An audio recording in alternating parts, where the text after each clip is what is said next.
Hello friends, എൻ്റെ പേര് ലിനു എന്നാണേ. ആദ്യമായിട്ടാണ് കേട്ടോ ഇങ്ങനൊരു വീഡിയോ ചെയ്യുന്നത്. അപ്പോൾ വീഡിയോ ചെയ്യാനായിട്ടുള്ളൊരു കാരണം എന്ന് പറഞ്ഞു കഴിഞ്ഞാൽ, എൻ്റെ ലൈഫിൽ എനിക്ക് തോന്നിയൊരു ഇൻസ്പിറേഷൻ, അതാണ് ഞാൻ നിങ്ങളുമായിട്ട് ഷെയർ ചെയ്യാമെന്ന് വിചാരിക്കുന്നത്. അപ്പോൾ ഞാനൊരു കഥ പറയട്ടെ. കഥ എൻ്റേതായിട്ടുള്ളൊരു രീതിക്കാണ് ഞാനത് പറയുന്നത്. അപ്പോൾ ഞാനത് ഈ കഥയെന്ന് പറയുന്നത് ജീസസിൻ്റെ ഒരു ബൈബിളിൽ നിന്നുള്ളൊരു കുഞ്ഞു കഥയാട്ടോ. അപ്പോൾ ജീസസ് ഇങ്ങനെ പണ്ട് ഈ സാധാരണക്കാരോട് സംസാരിക്കുന്നത് ഈ ഉപമകൾ വഴിയായിട്ടാണ്. ഉപമകളെന്ന് പറഞ്ഞു കഴിഞ്ഞാൽ സാധാരണ ആൾക്കാർക്ക് മനസ്സിലാവണം. അപ്പോൾ ഓരോ കാര്യങ്ങൾ, അന്നത്തെ കൃഷിക്കാർ, കൃഷിയിടങ്ങൾ, അങ്ങനെയൊക്കെയുള്ള സാധാരണ കാര്യങ്ങൾ ഒക്കെ ആയിട്ട് റിലേറ്റ് ചെയ്തിട്ടായിരിക്കും ഇങ്ങനെ കർത്താവ് പറയുന്നത്, കഥകൾ പറഞ്ഞു കൊടുക്കുന്നത്. അപ്പം പെട്ടെന്ന് എല്ലാവർക്കും മനസ്സിലാവുമല്ലോ. അപ്പോൾ ഞാൻ ഇങ്ങനെ നമ്മൾ പള്ളിയിൽ പോകുമ്പം സിസ്റ്റർമാർ പറയുന്നത്, അച്ഛന്മാർ പറയുന്നത് ഒക്കെ ഇങ്ങനെ കുഞ്ഞിലേ മുതലേ കേൾക്കും. അപ്പോൾ ഇങ്ങനെ കഥ ഞാൻ കേട്ടൊരു കഥയാണ് ഞാൻ പറയുന്നത്.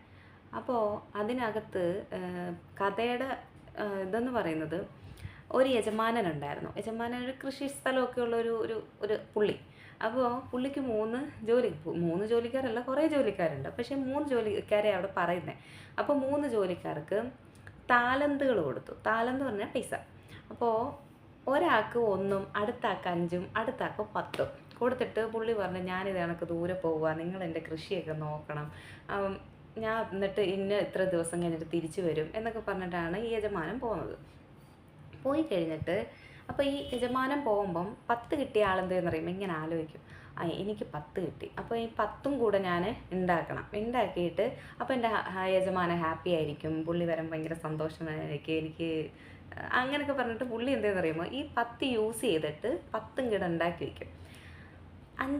ഈ 5 താലന്ത് കിട്ടിയ രണ്ടാമത്തെ ആളാണ്. പുള്ളിയും ഇതേ സെയിം. പുള്ളിയും ഇതുപോലെ പിന്നെയും താലന്തുകളൊക്കെ യൂസ് ആക്കിയിട്ട് പുള്ളിയും 10 താലന്തും കൂടെ ഉണ്ടാക്കി വയ്ക്കും. ഈ 1 താലന്ത് കിട്ടിയ പുള്ളി ഉണ്ടല്ലോ, അയാൾ കൊണ്ട് ഇങ്ങനെ, അയ്യോ എൻ്റെ യജമാനൻ എന്നെ വഴക്ക് പറയുമായിരിക്കും എന്നൊക്കെ പറഞ്ഞിട്ട് കൊണ്ടുപോയിട്ട് ഇങ്ങനെ മണ്ണിൽ കൊണ്ട് കുഴിച്ചിട്ട്, എന്നിട്ട് യജമാനൻ വരുമ്പോൾ എനിക്ക് തന്നെ തിരിച്ചു കൊടുക്കുക, എൻ്റെ കയ്യിൽ നിന്ന് പോയാലോ എന്നൊക്കെ ഉള്ളൊരു ടെൻഷനിൽ പുള്ളി കൊണ്ടുവന്ന് ഇതിങ്ങനെ വെച്ചു. ഈ യജമാനൻ വരുന്ന ദിവസമായി. യജമാനൻ വന്നപ്പം 10 കിട്ടിയ പുള്ളി ഓടിക്കൊണ്ടുവന്ന് 20ഉം കൊടുത്ത് യജമാനന് കൊടുത്തു. 5 കിട്ടിയ ആൾ 10ഉം കൊണ്ടുവന്ന് കൊടുത്തു. അപ്പോൾ യജമാനൻ ഭയങ്കര ഹാപ്പി. കൊടുത്തത് യൂസാക്കി തിരിച്ച് നല്ല ഒരു ഇത് ആക്കിക്കൊണ്ട് വന്ന. ഈ 1 കിട്ടിയ ആൾ 1 മാത്രം തിരിച്ചുകൊണ്ട് കൊടുത്തിട്ട് പറഞ്ഞു, എനിക്ക് നിന്നെ പേടിയായിരുന്നു, അതുകൊണ്ട് നീ ഇതായതുകൊണ്ടും അങ്ങനെ കുറച്ച് ബൈബിളിൽ നല്ല നല്ല വാക്കുകളൊക്കെ ഉപയോഗിച്ച് നല്ലതായിട്ടാണ് കേട്ടോ പറയുന്നത്. ഞാൻ പറയുമ്പോൾ എൻ്റെ ഒരു ഇതിലങ്ങ് പറയും കേട്ടോ. അപ്പോൾ ഇങ്ങനെയൊക്കെ ആയിരുന്നത് കൊണ്ട് എനിക്ക് നിന്നെ പേടിയായിരുന്നു, അപ്പോൾ അതുകൊണ്ട് നീ തന്ന ഒരു താലന്ത് താണ്ടേ ഞാൻ തിരിച്ചു തരുക എന്നും പറഞ്ഞ് തിരിച്ചു കൊടുത്തു. അപ്പോൾ യജമാനൻ അതിലങ്ങ് സങ്കടമായി. അപ്പോൾ യജമാനൻ എന്തോ എന്നറിയാമോ, ഈ 1 കിട്ടിയവൻ്റെ അടുത്ത് പറഞ്ഞു, ആ 1 കിട്ടിയവൻ്റെ കയ്യിൽ നിന്ന് ഈ 1 വാങ്ങിയിട്ട് 10 ഉള്ളവർക്ക് കൊടുത്തു. 10 ഉള്ളവന് കൊടുത്തു. നീ ഇതുകൊണ്ടൊന്നും ചെയ്തിട്ടില്ലല്ലോ, അതുകൊണ്ട് നിന്നിൽ നിന്ന് ഞാനിതെടുത്ത് ഇത് ചെയ്തവന് തിരിച്ചു കൊടുത്തു. 10 കിട്ടിയ ആൾക്ക് കൊടുത്തു. അപ്പം നമ്മുടെ ലൈഫിലും നമ്മൾ ഒരുപാട് കാര്യങ്ങൾ ഇങ്ങനെ കാണുന്നുണ്ട്. അപ്പം എപ്പോഴും ഇങ്ങനെ പറയും, ഈ ഫിനാൻഷ്യൽ പ്രോബ്ലംസ് വരുമ്പം, ഒരുപാട് കഷ്ടപ്പെടുമ്പം ഒക്കെ ഇങ്ങനെ പറയുന്നൊരു കാര്യം, പൈസ ഉള്ളവരെല്ലാം ഇങ്ങനെ ഉണ്ടായിക്കൊണ്ട് പോവാന്നല്ലോ, നമുക്കൊന്നും കിട്ടുന്നില്ല. കാരണം എന്താ, ചിലപ്പോൾ നമ്മുടെ താലന്തിൻ്റെ പ്രശ്നമാന്നേ. അപ്പോൾ എൻ്റെ ഒരു ചിന്തയാണ് കേട്ടോ, അതിൽ എത്രത്തോളം ശരിയുണ്ടെന്ന് എനിക്കറിയത്തില്ല, എൻ്റെ കൊച്ചു ബുദ്ധി തോന്നിയൊരു ചിന്തയത്. അപ്പം ഞാനിങ്ങനെ വിചാരിക്കുക, ഈ താലന്തിന് കുറച്ച് ദിവസങ്ങളുണ്ട്. ഞാനിങ്ങനെ ആലോചിക്കുക, ഞാൻ എപ്പോഴും ഇങ്ങനെ എൻ്റെ ഹസ്ബൻഡിൻ്റെ അടുത്ത് പറയും, അച്ചാച്ചാ എനിക്ക് പാട്ട് പാടാൻ പറ്റും, ഡാൻസ് കളിക്കാൻ പറ്റും, ഇങ്ങനെയുള്ള കാര്യങ്ങളെല്ലാം പറയും. എന്നിട്ട് പറയാം, അച്ചാച്ചാ ഇതൊന്നും എനിക്കിപ്പോൾ ചെയ്യാൻ പറ്റുന്നില്ലല്ലോ, ഇപ്പം വയസ്സ് 30 അപ്പോൾ വയസ്സ് 30 അപ്പം ഒന്നും ഇനി ചെയ്യാൻ പറ്റുന്നില്ലല്ലേ. പണ്ടൊക്കെ സ്കൂളിലൊക്കെ പോകുമ്പോൾ ഡാൻസ് കളിക്കുക അങ്ങനെയൊക്കെ ചെയ്യും, ഇപ്പോൾ ഒന്നും ചെയ്യുന്നില്ലല്ലോ, ഇത് എന്തിനാ ചുമ്മാ ഇതൊക്കെ ഇങ്ങനെ എന്നൊക്കെ പറഞ്ഞ് ഇങ്ങനെയൊക്കെ പറയും.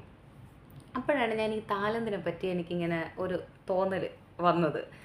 അപ്പോൾ ഇത് തോന്നിയപ്പോൾ ഞാനിങ്ങനെ ഈ താലന്തിനെ ടാലൻറ്റുമായിട്ട് റിലേറ്റ് ചെയ്തു. ടാലൻറ്റ് ശരിയല്ലേ, കർത്താവ് തമ്പുരാൻ ഒരാൾക്ക് 1 ടാലൻ്റ് ആയിരിക്കും കൊടുക്കുന്നത്, വേറൊരാൾക്ക് ചിലപ്പോൾ 5 എണ്ണം കൊടുക്കും, വേറൊരാൾക്ക് 10 എണ്ണം കൊടുക്കും, ഇല്ലേ? അത് ഉപയോഗിക്കുന്നവന് ദൈവം തമ്പുരാൻ അതിലേക്ക് ബ്ലെസ്സിങ്സ് ഇങ്ങനെ കൊടുത്തോണ്ടിരിക്കും, ഇല്ലേ? ഞാൻ പറഞ്ഞത് ശരിയല്ലേ? അപ്പോൾ നന്നായിട്ട് പാട്ട് പാടാൻ കഴിവുള്ള ഒരാൾ നല്ലതായിട്ട് പാടി അത് പെർഫോം ചെയ്യുമ്പോൾ അതിൽ കർത്താവ് തമ്പുരാൻ ഒരുപാട് ബ്ലെസ്സിങ് കൊടുക്കും. അയാൾ നല്ല നിലയിൽ പോവില്ലേ? അപ്പോൾ അതാ അപ്പം എനിക്ക് തോന്നിയ ഒരു കാര്യം, ഞാൻ ഈ ചെറിയ ക്രാഫ്റ്റ് വർക്കൊക്കെ എനിക്ക് ഭയങ്കര ഇഷ്ടമാണ്. ഞാൻ പക്ഷെ പഠിച്ചിട്ടൊന്നുമില്ല. ഇങ്ങനെ നമുക്ക് യൂട്യൂബിൽ എന്ത് വന്നാലും നമ്മൾ ഗൂഗിളിലോട്ട് ഓടി പോകുന്നത് പോലെ ഞാൻ എന്ത് വന്നാലും യൂട്യൂബിലേക്ക് ഓടിപ്പോകും. എന്ത് പറഞ്ഞാൽ എനിക്ക് വേണ്ടുന്ന ആരെങ്കിലുമൊക്കെ പറഞ്ഞു തരും എന്നുള്ള വിശ്വാസത്തിൻ്റെ പുറത്താണ് യൂട്യൂബിൽ പോകുന്നത്. അപ്പോൾ അങ്ങനെയൊക്കെ ഞാൻ കണ്ടിട്ടുണ്ട്. അപ്പോൾ ഇങ്ങനെ കണ്ട് പഠിക്കുന്നത് ഒക്കെ ഇങ്ങനെ ചെയ്ത് നോക്കുമ്പോൾ സക്സസ് ആവാറുണ്ട്. അപ്പോൾ എനിക്കതിലൊരു ഇത് തോന്നി, അതിലെനിക്ക് ബ്ലെസ്സിങ് ഉണ്ട്. അപ്പോൾ എന്നെപ്പോലെ ഇതുപോലെ ചെയ്യുന്ന ഒരുപാട് പേരുണ്ടായിരിക്കും. ചിലപ്പോൾ ഒരു വട്ടം തുടങ്ങിയിട്ട് പിന്നെ അത് സ്റ്റോപ്പ് ചെയ്ത് വെച്ചിട്ടിരിക്കും. മനസ്സിലായി? അപ്പോൾ അവർക്കൊക്കെ ഒരു ഇൻസ്പയർ ആകുമെന്ന് ഞാൻ വിശ്വസിക്കുന്നു, ഞാൻ ഈ പറയുന്ന വാക്കുകൾ. അപ്പോൾ ഈ ഒരു ക്രാഫ്റ്റ് ഉണ്ടാക്കിയിട്ട് അത് നന്നായിട്ടൊക്കെ വരുമ്പോൾ ഒരു ഹാപ്പിനെസ് ഉണ്ടല്ലോ. അപ്പോൾ ഞാൻ ഇങ്ങനെ ആലോചിച്ച് എന്തെങ്കിലും ഒന്ന് ചെയ്യണം. ഞാനപ്പം ഈ കഥ പറഞ്ഞതിൻ്റെ കാരണം എന്ന് പറഞ്ഞു കഴിഞ്ഞാൽ പയ്യെ ഞാൻ എന്നിലോട്ട് ഒന്ന് നോക്കി. അതുപോലെ എനിക്ക് എല്ലാവരുടെ അടുത്തും പറയാം, നിങ്ങൾ നിങ്ങളിലോട്ടൊന്ന് നോക്കണം. കാരണം നമ്മളിലോട്ട് നോക്കത്തില്ല. നമുക്ക് എന്ത് ടാലൻ്റാണ് തന്നേക്കുന്നത്, ആ ടാലൻറ്റിനെ നമുക്ക് ഡെവലപ്പ് ചെയ്യാൻ പറ്റുമോ? ഉറപ്പാണ്, നമ്മൾക്കുള്ള ടാലൻറ്റിനെ നമ്മൾ ഡെവലപ്പ് ചെയ്യാൻ എന്തെങ്കിലും ഒന്ന് ചെറുതായിട്ട് തുടങ്ങിയാൽ ഉറപ്പാണ് അതിൽ നമുക്ക് ബ്ലെസ്സിങ് വന്നുകൊണ്ടേയിരിക്കും. അതിൽ നമുക്ക് ആ ചേഞ്ചസ് നമുക്ക് കാണാൻ പറ്റും. അപ്പോൾ എനിക്ക് അങ്ങനെ തോന്നിയ ഒരു തോട്ടിൻ്റെ പുറത്തും കർത്താവിൻ്റെ ഈ ഒരു ഉപമയുടെ പുറത്തുമാണ് ഞാൻ യഥാർത്ഥത്തിൽ ഇയറിങ് സ്റ്റാർട്ട് ചെയ്തത്. ഈ ഇയറിങ്സ്, ബ്രേസ്ലെറ്റ്സ് ഇതൊക്കെ ചെയ്യാനായിട്ട് തുടങ്ങിയത്.